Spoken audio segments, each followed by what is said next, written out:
yet. So it's out of the States. We're going to get licensed to that as a feed variety. And it won our yield trials last year. So last year, this variety won our yield trials and stood really well, as you can see on both sides here. It's good. It's early, stands really well, and won our yield trials last year. So it's on the edge of the trial here, and I got on the edge of the other side of the barley trial. So we got it in 2 spots in here to just kind of do a bookmark variety on it. But it's going to be 2 years at least until there's seed available of it. But it's going to be a real unique variety, and it'll be marketed as a feed variety. So look for that to get a name. We're going to get breeder seed this coming winter, and it's going to be licensed to us, actually, Stamp Seeds. So that's kind of cool. I think it's going to be a good one for irrigation or dryland, actually, just because of how early it is. So typically that early is where you want to be. So it's the 2-row. Brian, Wrangler. I don't know a lot about Wrangler. Maybe you want to go for it. Thanks, Greg. Introduce yourself when you first start, just so that people know who you are. Hi, I'm Brian Kennedy. Thank you. Pedigree Seed Territory Manager in Alberta, the BC piece with Canterra Seeds. AB Wrangler came out of WCI in Lacombe. It is a silage barley, very high yielding, very high quality silage. And Greg, can I say it? The best disease package. That's my claim of any silage barley on the market today. Very suitable to southern Alberta. It can go down a little bit, but it's not lodged too badly. And rough on or smooth on? It's rough. Rough? Okay. Yeah. So that is the claim for AB Wrangler, and does very well in this neck of the woods. Thank you. Seed nest variety. We grew this one last year. This is a new 6-row smooth on, and it's apparently a super smooth on. So if you go and feel the ons on this, it feels even smoother than most other varieties. So it's going to get a name soon, apparently, and it's going to be our replacement in our 6-row lineup, and it's available this fall. So you can buy this one this fall. Rob, any other additional comments around it? Yeah, well, as you mentioned, very high yield. Based on the registration trial data, the co-op data, 6% higher yield than Cadillac, and actually 23% higher than the 2-row forage variety CDC Cowboy. Okay. So that's on a grain yield standpoint. From a forage standpoint, similar biomass potential to Cadillac and Cowboy, but believe it or not, a little bit better lodging resistance than those varieties.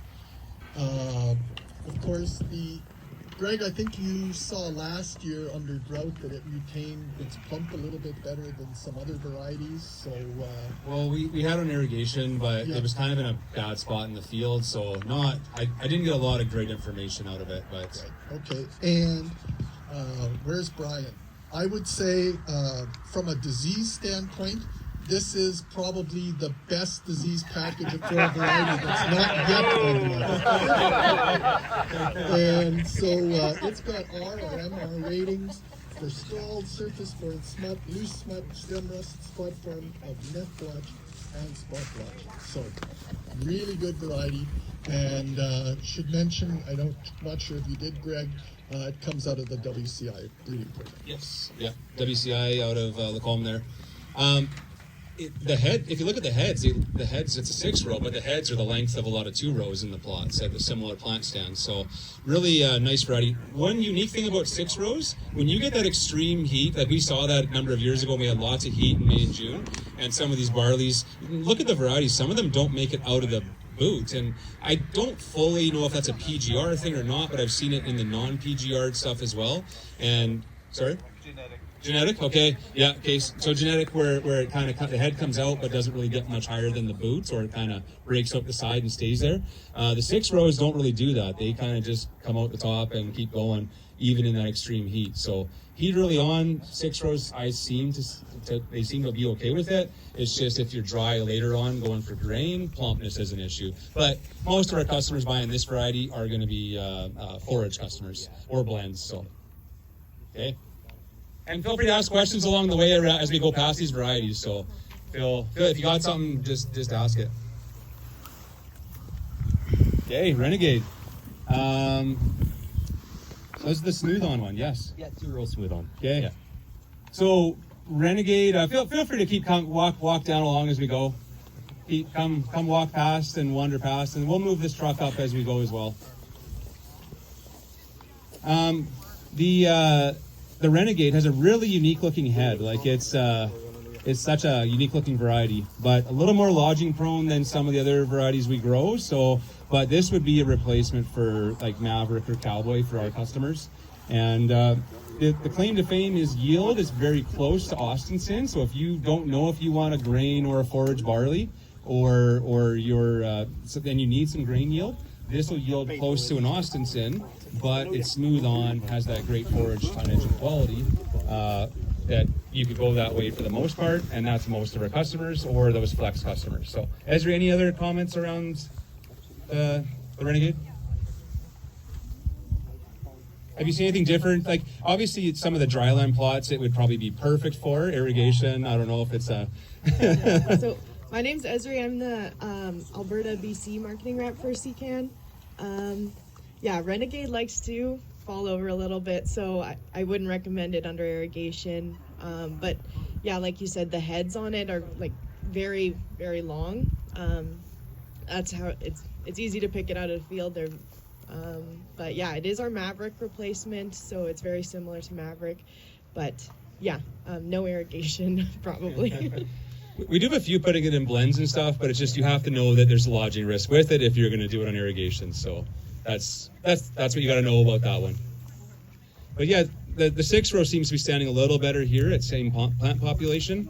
With the PGR, maybe a little better versus the non-PGR. So yeah, remember, when you look the other way, no PGR versus PGR. Everything else is similar management style. So this side had one more fungicide on this side at that PGR timing. Otherwise, everything's the same. The 6-row was a day or two behind on heading timing too. Oh, so, yeah, good comments. Yeah, feel free to throw that in. Okay. All right. We'll keep moving along here.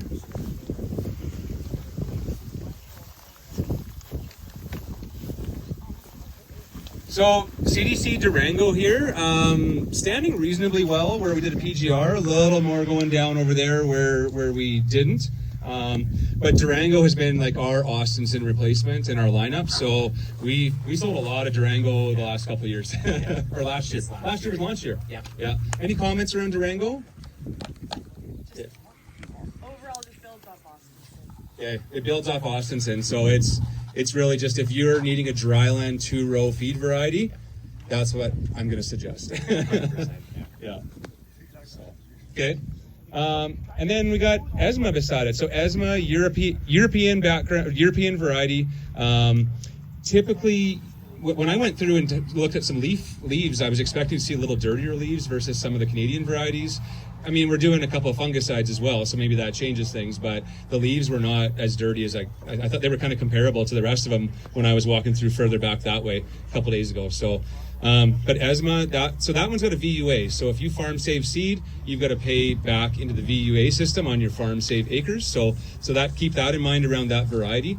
But it performs really well. So this would be one of our top sellers, especially for those irrigation or the people that medium to good moisture situations, that Highway 2 corridor customer, irrigation customer. A lot of people doing it for forage too, hey Blair? Or not really? Not as much, no. Okay. It's mainly grain. Okay, yeah. Okay. Yeah, it's got rough on, so you'd have to ensile it if you did. Yeah. Any other comments around Esma? I think like the acres, the sales keep growing on it. Like we sold the most ever last year of Esma that we've ever sold. Yeah. So. Yeah, it was double from the year before. It looked like so. Yeah. Yeah. How's sustainability on the dry land for the Durango? Well, this year I bet you could start to see some push down because I mean I was in Okotoks last night and drove and there's a lot of lodge crops towards from there to Vulcan and whatnot. So, but they were later crops, right? So. Yeah, this is my Southern Alberta dryland where a European style would risk yield and bushel weight loss on a typical year. That's my go-to for dryland. Yeah, but there is risk of lodging. But if you get lodging on dryland, you're probably smiling anyways.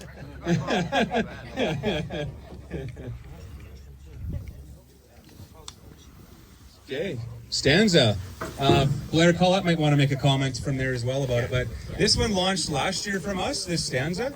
It's a European variety as well, registered as a malt, but a lot of our customers are just growing it as a feed. So you can buy a malt variety and grow it for the feed market. It's all good. It's all about yield.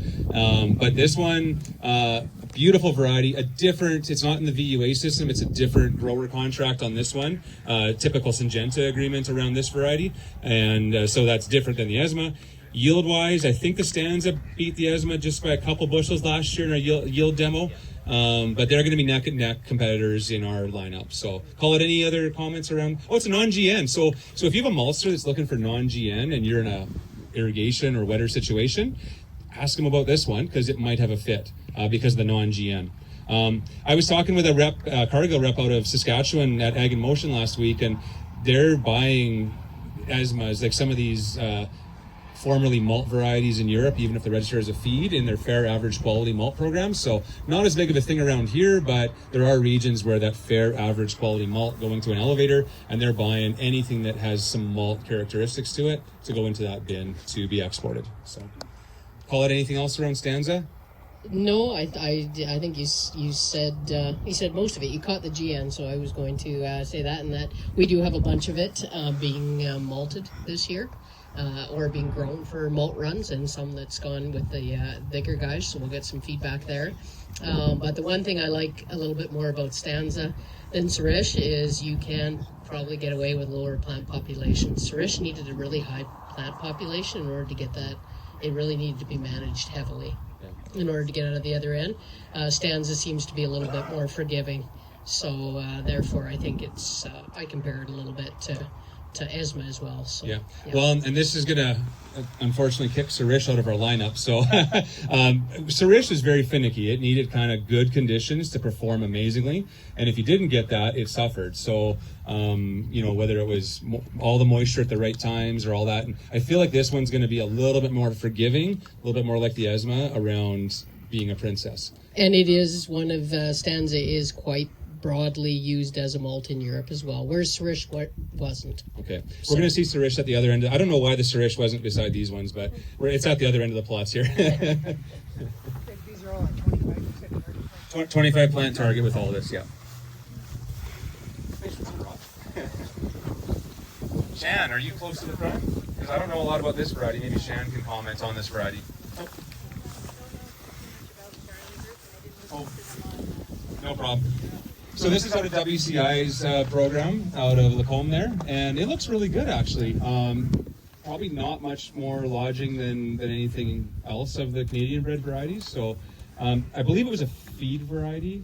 The WCI just gave us a couple of varieties to put in the demo to compare, so they're not tied to any seed company or anything yet. It was just like, they're like, hey, can you put in these? And I'm like, okay. So it looks really good actually. Yeah, I don't know a lot about it though. No, it was in our trials last year and it did well. The same one? Yeah. Okay. I think it went through the WCI and it did Good? go You? through all. Good. Yeah. Okay. But it didn't necessarily is absolutely the one. Okay. Okay, so it went through malt co-ops, but didn't quite yet set up as a malt. Well, I think it went through. You just said it didn't necessarily reflect the potential. Okay. So Okay. because malt co-ops are fertilized a little lighter. Yeah. Brian. So we have the right sign on here. I'm switching hats. Here, you want my mic? Or take Blair's. Okay. So as Greg mentioned earlier, Cantera Seeds has purchased Alliance Seed, and it's going to be operated as a separate seed company. Alliance has a great seed portfolio and a great roster of seed growers. And so if you've purchased an Alliance variety in the past, that's still going to be an Alliance variety, and the Alliance is still going to be picking up new varieties as we go along. So AS Mannon, it is a 2-row feed barley, high or good disease resistance, and it's early. So this is a variety that might have benefited from being cut a few days ago. Making excuses already. And you're pronouncing it as Manon. Manon. I think the breeder likes hockey players, that's why the other one is LaFleur. Oh, okay. Those guys are before my time. Early as compared to what? The other silage or forage barley varieties. So we're just we have it in the demo just to kind of take a look at it, and that's about where it sits right now. So it's a 2-row out of the WCI program. It's a non-GN malt variety. So some maltsters for the distilling market are looking and wanting varieties like this for the non-GN trade. It's a decent malt variety anyways, but it does have characteristics like Copeland. So it's going to lodge like an old school malting variety. So that's the downside, but there are some end users that do want it. So it's a real niche variety. Rob, any? Sure. I would mention that while the yield is similar to Copeland, it's a day to a day and a half earlier maturing. So that might be something important, and it's a little bit shorter. Probably a good idea to talk a little bit about the GN trait, the non-GN trait. GN stands for glucosidic nitrile, and what that is it's a precursor to a carcinogen. It's a precursor to urethane, which develops during the malting process. And what happens is this is considered a carcinogen, group 2A, so it might cause cancer. They're not absolutely sure about that, but in some markets it certainly could become important. That Dram is a variety that is likely could be considered a dual-purpose variety for both the malting and the distilling process. It's still under market development, so we'll see how that goes, but certainly there's a lot of optimism for it. We got the Bill Coors 100. So Cody's not here today. If you're thinking about growing something for Molson Coors next year, you can talk to Cody at any time to get on his lineup of possible growers. He's looking for irrigation customers, Southern Alberta. This variety is picked up on your farm, malted in Calgary, and goes into Molson Coors products in Canada. So some people have had the misconception that it was going into the States or this or that, but no, it's hitting a Canadian's beer in Canada. So it's a nice tight little system. The yields on the variety are excellent, standability excellent. It's earlier than other varieties. Disease package has been good. And that first variety on the first edge and the variety over here that's kind of an up-and-comer for us in the feed market, it looks very similar to this variety, actually. So keep that in mind. That's going to be a feed option that's going to yield equal to better than the Bill Coors, I think. So if you need information around contracting or contacts, talk to us. And you can't buy the variety unless you have a contract with Molson Coors. So. Any questions? Otherwise, we'll roll a little further along. Feel free to throw your hand up if you got some question about a variety we're talking about or how the program works.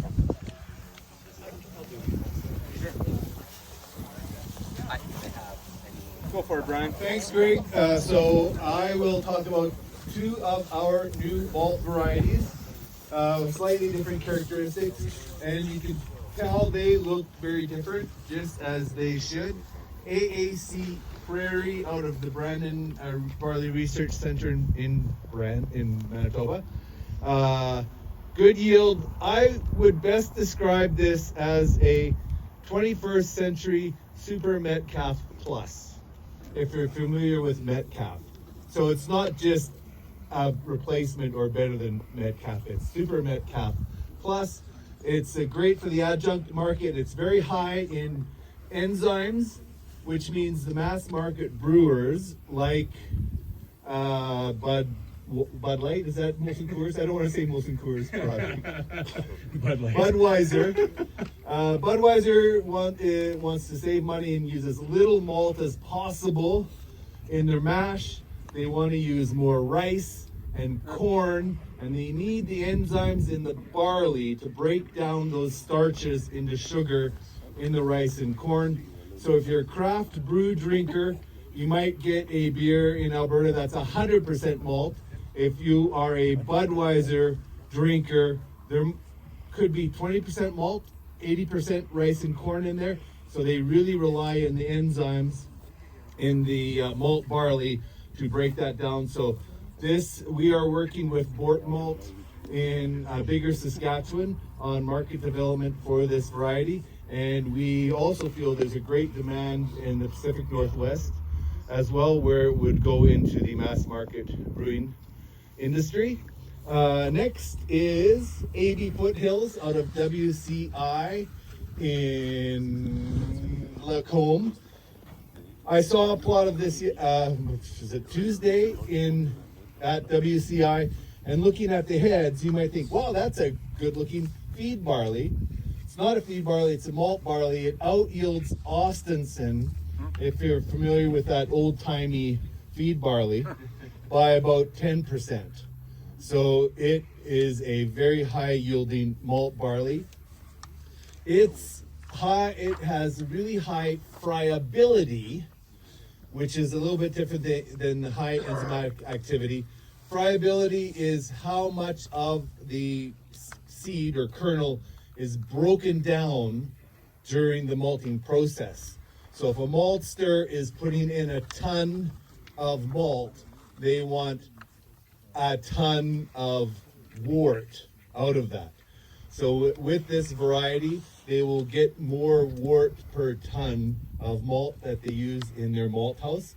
So it's very desirable for malt growers. We're working with Roar Malting in Alex, Alberta on a market development program. They're growing enough this year to do 3 runs through their malt house in the US. And I'm very confident they will be very happy with the results, Greg.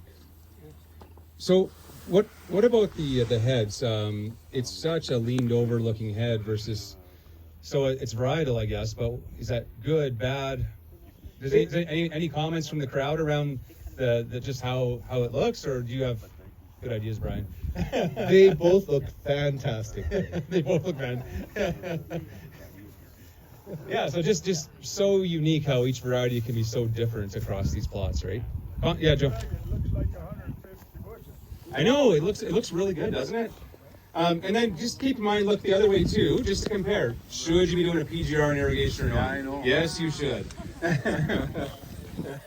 You have to. Yeah, like on our farm, like every irrigated cereal gets a PGR. And it's just a question of 1 or 2, actually. It's not if we do one, it's 1 or 2. And so some of our taller Durhams, some of our weaker, like the Dram, we're getting 2 PGRs on the Dram. It's just a little weaker. I don't like lodging, so.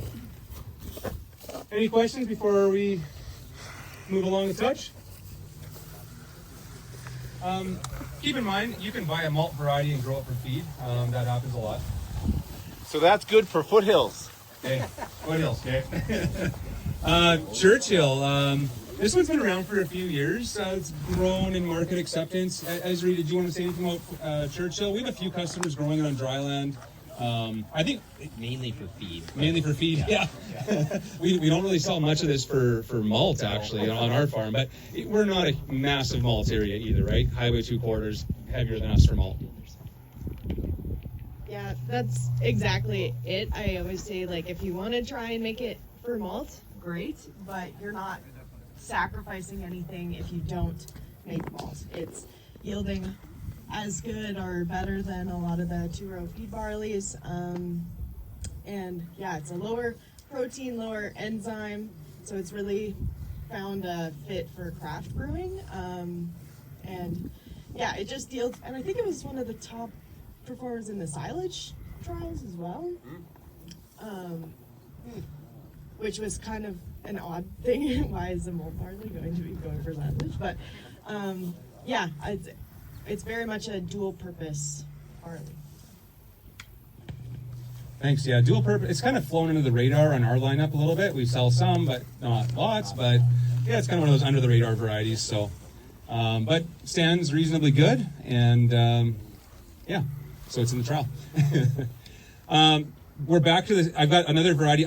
This year we did more varieties that were twice in the plots, so we could see if there was a yield trend through the plots or not. So we've already seen this 6-row, the super smooth on 6-row from SeedNet. That was at the other end. And then Sirish. I don't know if we need to talk too much about it. Sirish, anyone that was buying Sirish from us, we're probably flipping you into the stanza, the SY stanza, because it would be similar to better for everything that you would need out of a barley variety. So Sirish, it's been growing quite a bit. And then we're back to the other end where we have this C15. So this variety was also on the other end, on the opposite side of the trial.